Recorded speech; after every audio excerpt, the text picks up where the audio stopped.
જય શ્રી કૃષ્ણ, જય સોમનાથ. આજે ફરી એકવાર તમારા માટે એક સરસ મજાનું પલનું લઈને આવી ગયો છું.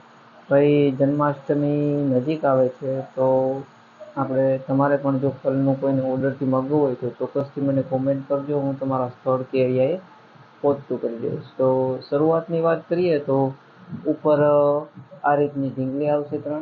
ટોટલી આ ફ્રેમ કહેવા નહીં કે આ લાકડું બધી સવરનું આવશે, અને ઉપર જો આ રીતના ઝીણા પક્ષી એટલે કે મોર આવશે, બરોબર.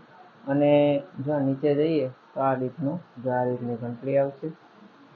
પછી આ જે આવશે ઘંટડી એ પણ લાકડાની આવશે, એ પણ સવરની જ આવશે.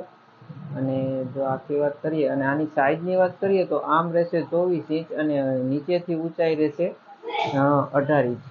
અને ચોકીની વાત કરીએ તો અહીંયા જે ચોકી આવે છે ને ફ્રેન્ડ, જે ચોકી આપણે અંદર રાખવાની, એ મેં ફૂલ સાઈઝમાં બનાવેલી છે. એટલે કે એ તમને 11 બાય 12 ઇંચની ફૂલ ચોકી તમને અહીં વાપરવા મળશે. અને જો આમ પણ તમારે જો ગણીએ તો આમ તમને 15 ઇંચની જગ્યા વાપરવા મળશે. ટોટલી સવરના લાકડામાંથી બનાવેલું છે. અને ખાસ મેન વાત એ છે કે આપણે આ જે પલનું છે ને ટોટલી ફોલ્ડિંગ લાકડું છે. આ તમે તમારે કોઈ પણ ટ્રાવેલિંગમાં લઈ જવું હોય તો સરળતાથી તમે લઈ પણ જઈ શકો. આ બધી વસ્તુ ફોલ્ડિંગ છે, બધું અલગ અલગ થઈ જાય છે. એટલે તમે એક સામાન્ય થેલીમાં પણ આને ભરી શકો છો. તો આ પલનું તમને કેવું લાગ્યું ચોક્કસથી મને કહેજો. અને હા, તમારે પણ આ કોઈ પણ સાઈઝના પલના ઝૂલા કે બાલગોપાલ મંદિર હવેલી બનાવવી હોય તો ચોક્કસથી મને કોમેન્ટ કરજો. આપણે હવેલીથી માંડીને ટોટલી વસ્તુ બનાવીએ છીએ. તો મને કોમેન્ટ કરજો કે આ પલનું તમને કેવું લાગ્યું. અને આપણે પ્રાયોરિટી રાખીએ કે આપણે સ્થળ કે એરિયાએ આપણે પહોંચતું પણ કરી દઈએ છીએ.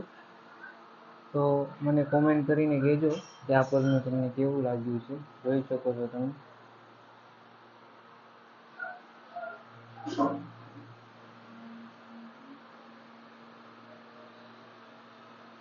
ફરી મળીશું એક નવા વિડીયો સાથે. ત્યાં સુધી જય શ્રી કૃષ્ણ, જય સોમનાથ, રાધે રાધે.